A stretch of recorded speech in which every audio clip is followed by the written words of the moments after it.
Welcome back to Foot in Mouth. The transfer window is closed. So the teams are set, at least until January. But it didn't end without its fair share of drama. We had some serious deadline day activity going on. The highlight of them being Alexander Isak's move to Liverpool confirmed. He is their new number 9. It is scary season for the Premier League officially. Right off the bat, let me know in the comment section who do you guys think was the signing of the season. I'm pretty sure we'll all agree on that one. But also let me know which club you think won the transfer window and who were the biggest losers too.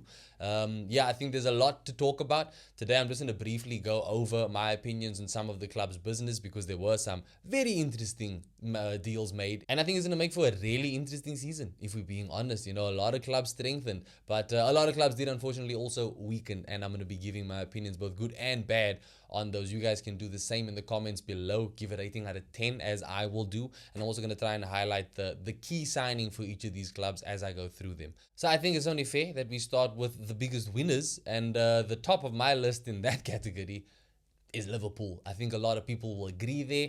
They have had the window that every football fan dreams of seeing their club pull off, bro, as far as incomings and outgoings go. But obviously the incomings, they stand out. They set a new British transfer record for Alexander Isak, a player that immediately elevates them, which is crazy to say since they are already so good. But yeah, he comes in on top of Hugo Ekitike, on top of Florian Wirtz, on top of Jeremy Frimpong, on top of... The list goes on, bro. This Liverpool team is stacked. And the only thing that dampened the mood a little bit was that they missed out on Mark Guehi. But I honestly, if I'm a Liverpool fan, I'm not losing sleep over that. Chances are you'll get him in Jan. You know what I mean? Because Crystal Palace on the deadline day couldn't sanction the move. They apparently couldn't find a replacement. I mean, it's hard to replace Guehi. Not only is a brilliant defender, but he's also their captain. So I kind of understand the difficulty that they had. I can't hold it against them. One thing I will say on this move, though, is that Mark Guehi, I think, is showing Alexander Isak how he should have performed, how he should have handled himself. I haven't really spoken about this on the show before, but I'm not a fan of Alexander Isak and the tantrum that he threw to get his move to Liverpool. I respect that he wanted the move and he made sure to get it, but I just think that it was way too disrespectful to fans of the club that literally held him in the highest regard. And Mark Guehi, I don't think... I've seen a lot of people saying, oh, they feel so bad for Guehi. I don't think anybody needs to feel bad for him, bro. It's not like he's stuck at a club that he hates. He's at a club where he is adored and he has a lot of love for the club. He's the captain. You know what I mean? That really means something to players. I think to him as well, he's no exception. So I think you're going to see someone perform professionally week in, week out, represent that badge with pride, as much pride as he always has, even without the Liverpool links. And no one needs to feel bad for him. Okay, Liverpool are going to get there, man. Whether in January or for free at the end of the season, it's going to happen. But yeah, even without Mark Guehi coming in, Liverpool have had a solid 10 out of 10. Solid 10 out of 10, bro. You look at the options that they have up top now. I just kind of feel bad for Cody Gakpo because he's probably the one that's going to get shifted. You know what I mean? You got Alexander Isak, Ekitike, Mo Salah. Gakpo is not going to fit in there. So I think he'll be the most rotated out. But he did just sign a new deal at the club. So he obviously has a very big part to still play in the team. I don't think he's going to be left wanting for many minutes. There's a lot of football to be played. But yeah, I do kind of feel for him just because I think he's been so impactful in these opening 3 fixtures for Liverpool so far. So I'm hoping that he's able to give Slot a bit of a selection headache. But yeah, you look at that front 3 of, again, Isak, Salah, Ekitike. Ekitike I also kind of feel bad for because he's probably going to be the one that plays out wide. But you'll probably see a lot of nice, intricate switch-up plays between him and Isak because Isak plays out wide for Sweden, where he makes way for Gyökeres. So there's a lot of options that Liverpool have now. They have new problems that they can give teams. And I think that they've absolutely won this transfer window and will probably most likely be the winners of the league. But yeah, it's a 10 out of 10 for Liverpool with their main, their signing of the season, in my opinion, being it has to be Alexander Isak. Let me know in the comments below if you agree, if you disagree. I still think that Ekitike could give him a run for his money. But perfect window by Liverpool. I didn't want to say these words just because I'm not trying to add to the banter and to the irony of it all, but I think Arsenal have had the second best transfer window of the lot. It was near perfect. Absolutely. I think a lot of Arsenal fans, it was perfect in its own way. But when you look at the bigger picture, I think it was near perfect only because we didn't get an out and out left winger. That's the one thing. I think Eze looked very good there against Liverpool in his cameo, but he's not a thoroughbred left winger, which is the one thing that I think is just kind of lacking. I think Eze is obviously much better centrally, so I would have liked to see him used there more, but he's probably going to lock down that left wing position. And to be fair, he'll probably do a really good job there. Arsenal also had a deadline day signing of their own in Hincapié. I'm not quite sure how to pronounce his name yet, but I will learn once a commentator says it a few times.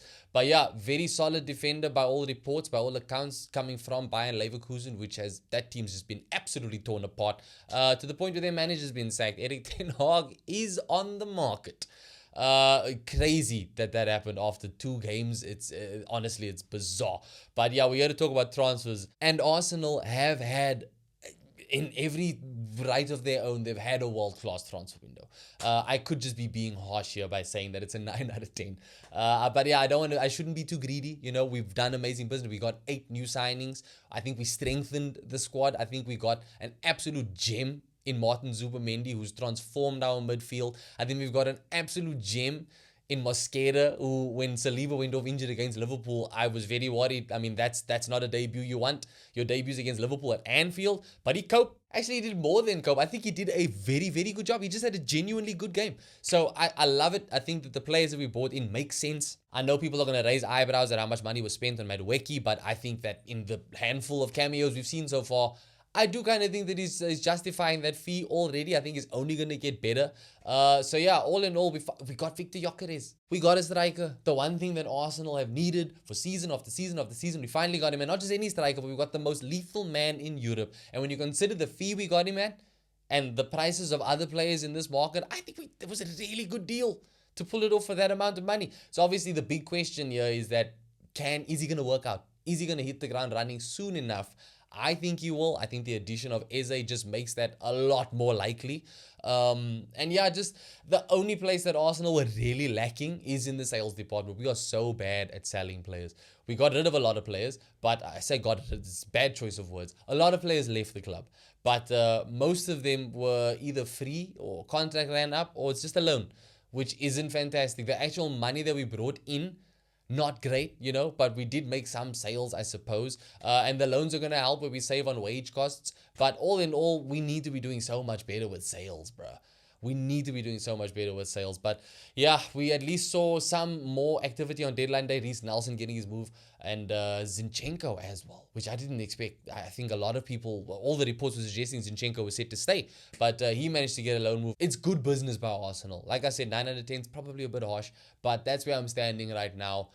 Depending on how the season goes, it could turn into a full-on 10 out of 10 for me. You know, maybe we don't need that left winger. I just think that it's just a bit of a worry that it's not even a worry, sorry. It's just a bit disappointing that we didn't fill that gap in the team like properly. But I'm very excited to see what Eze can do in that position. So yeah, it's a 9 out of 10 for me for Arsenal, and their main signing, all due respect to Gyökeres, the star signing of the season is Eberechi Eze. Sunderland are a club that I think have also had a near perfect window. It's probably perfect in their own regard when you consider the resources they have versus other clubs in the Prem. But we've seen them come back into the Premier League, and they are showing the most intent to stay up. And it's working. They got 2 wins from their opening 3 games. That in itself means the business speaks for itself. But I think even when you just looked at the deals on paper before the season even started, everyone was already very impressed.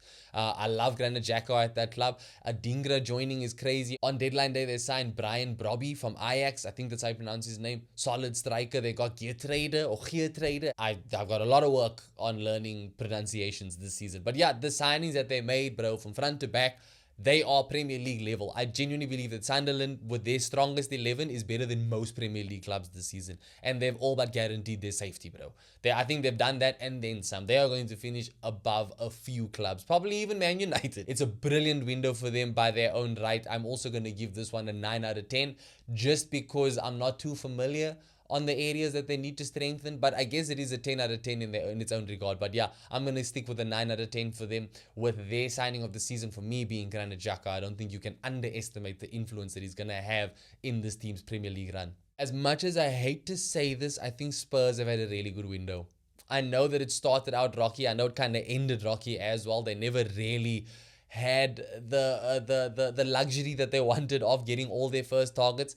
But you look at the business that they did manage to pull off, signing Matthias Tal to a permanent deal. I think that's fine. That's more than okay. He's young. He looked good, decent enough last season, I'll say. They signed Mohamed Kudus, which is a fantastic signing. He already looks good playing for them. Paulinho, who had a man of the match performance against Manchester City, bro. They got Kolomwani on deadline day, who I think is such an underrated signing. I'm amazed that no one else moved for him. I think Man United absolutely should have tried, but then again, I think he probably wanted Champions League football. But yeah, they've got him. And when you just look at the fact that they've got all their injured players back, I think that this team is very much set up to challenge the season. I don't want to say it, but yeah, I think even with the misses, they took big L's this season. They took an L with Morgan Gibbs White. They took a big L with Eberechi Eze. I think even with that, they reacted very well. They reacted in a very proactive way.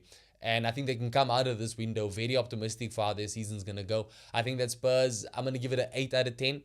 And I think that their signing of the season for me is probably Javi Simmons, who I didn't mention before. But yeah, Javi Simmons, bro, this is the one guy that I was desperate for Arsenal to sign if we missed out on Eze.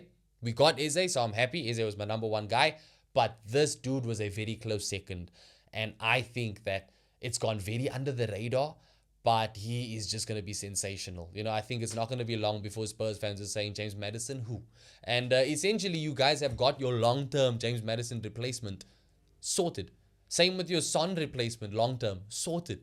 Whoever is going to pick up that mantle, you've got options now to do it, And I know Kolomwani is just a straight loan, but that's fine. I think you can probably do better than Kolomwani in the long run. But yeah, Spurs for me, 8 out of 10. Javi Simmons being the crown jewel there. Surprisingly, or unsurprisingly, I think that Chelsea have had a good window as well. I know that they don't have their goalkeeper situation sorted, and it's anybody's guess how many points that is going to cost them this season.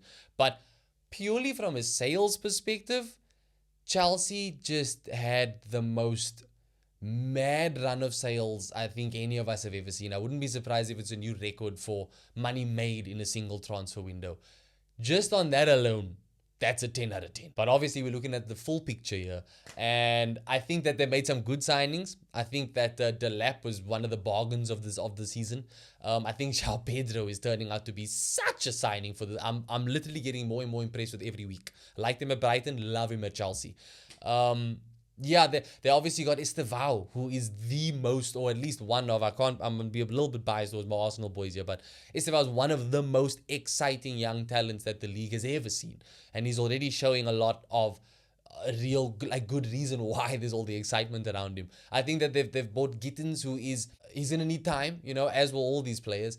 But considering the environment at Chelsea, I think that these players will kind of fit in well enough. It's a very young setup there. They're still, I think, overloaded with players. They were stuck with Raheem Sterling, which I think is hilarious because there are a lot of Chelsea fans who were so convinced that they were going to move him and his £325,000 a week wages on, but no, he's staying at Chelsea. So there's some ups, there's some downs, a lot more ups though. I can't go higher than a 7 out of 10 for Chelsea. And their signing of the season for me is João Pedro. I would have given it to Estevao, but I don't think he's played enough just yet. But just based on what we've seen from João Pedro so far, bro, this dude looks like he was tailor-made to lead the line at Chelsea. I think Newcastle ended up having quite a decent window. I've spent most of this window saying that they are having the worst window, but I think they recovered quite well. Like, the only downside is it's never going to be possible to replace Alexander Isak. 100% is not possible. But I think they've done a decent enough job at trying to. They obviously spent huge on that new boy from Stuttgart, Voetmader, whatever. Another name I'm going to need to learn how to pronounce. But look, I think he looks impressive. He's like 6'4" or something, 6'5". Like, this guy is massive and he's a crazy athlete. His goal scoring record in Germany is decent enough. And also, the last time Newcastle overspent on a striker, that striker was Alexander Isak. So this may be another situation where a few years from now, everyone's looking back at this deal going, jeez, how did Newcastle pull that off? So I'm quite optimistic with their signings. They definitely overspent on Wissa. When you have that, like, everybody knew you had 130 mil to play with now as well. Everybody knew you were desperate for goals. So they haven't replaced Isak, but who can blame them? No one could replace a player of that caliber. But I think they did a solid job at trying to.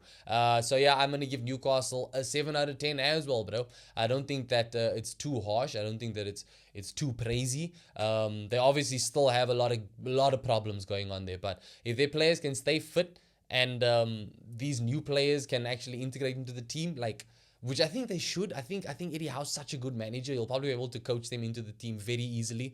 Yeah, I think that they are actually set to have a decent season still. Alexander Isak or no Alexander Isak. So yeah, I'm gonna give them a 7 out of 10, and I think that their signing of the season has to be their new striker, even though I can't pronounce his name.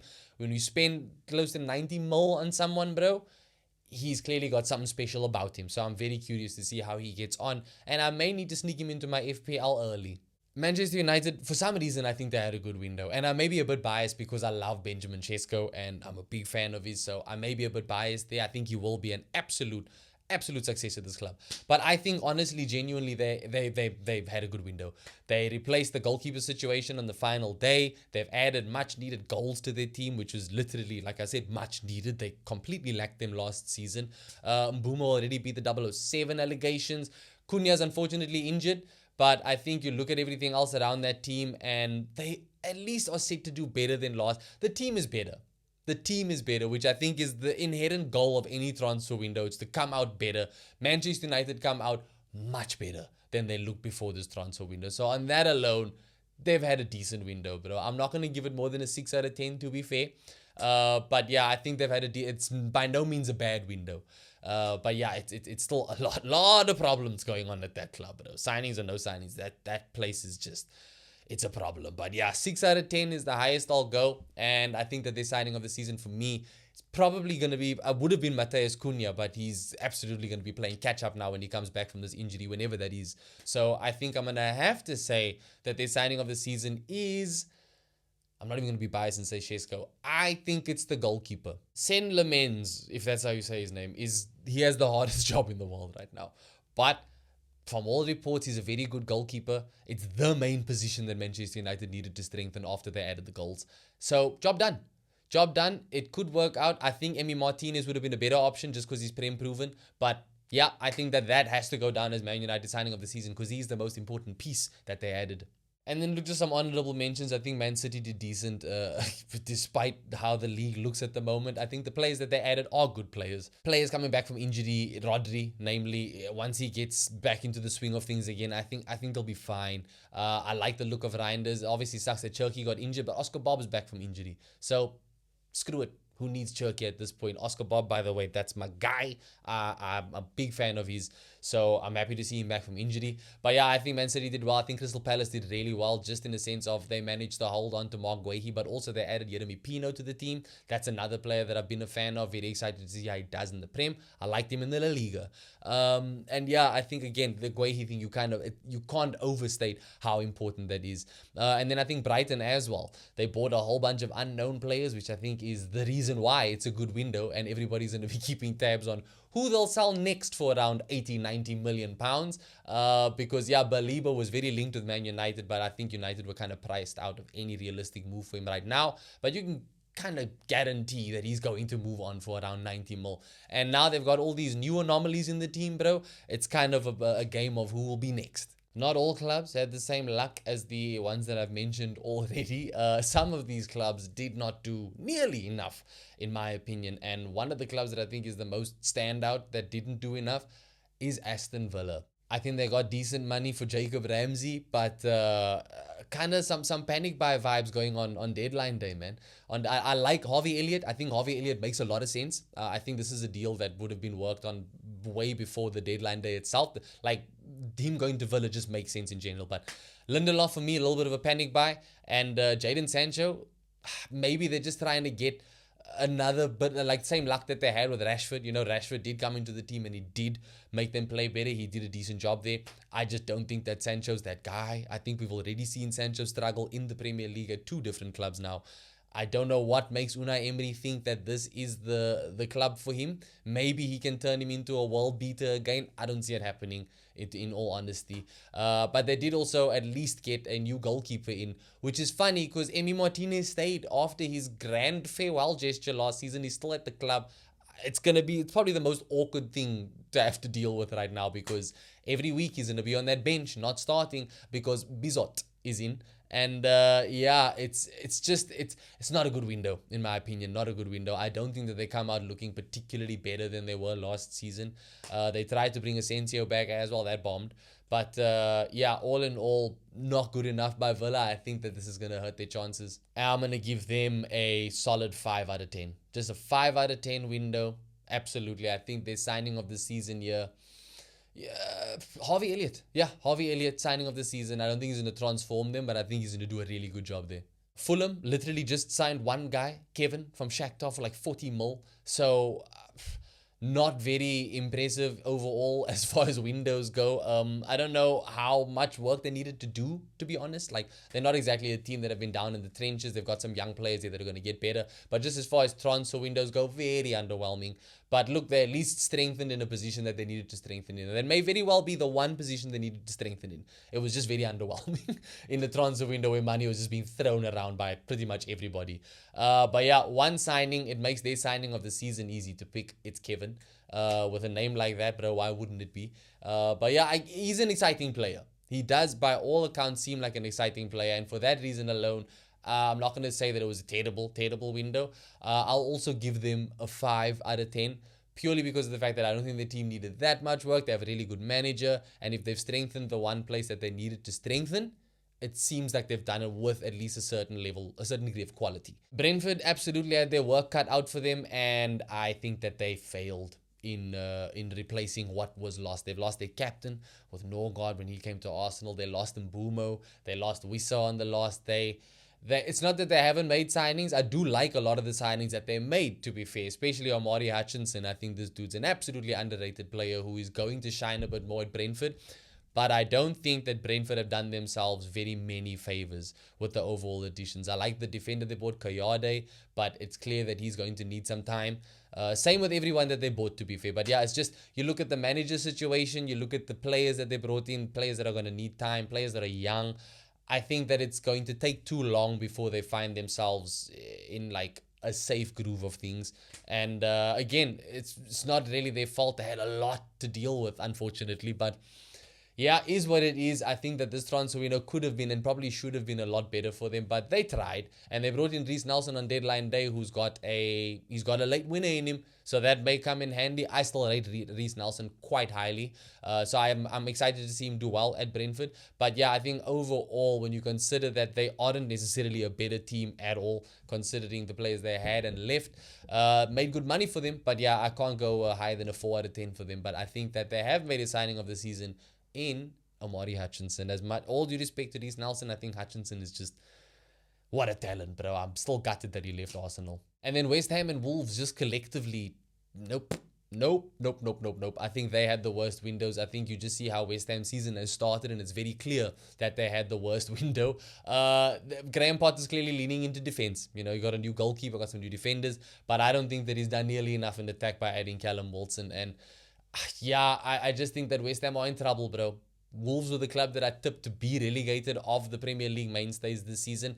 I don't think that they helped themselves either. I don't think they've effectively replaced the goals that they've missed now with Cunha. I don't think that they effectively replaced Ait Nouri in the back line. Obviously, could be proven wrong on all of these opinions, but right off the bat, from the outside looking in, I don't think these clubs did themselves any justice in what they need to achieve this season, and you're looking very likely at one of these clubs is going down this transfer window. So both of them I'm giving a 3 out of 10. Maybe it's harsh. Let me know in the comments if I'm being harsh.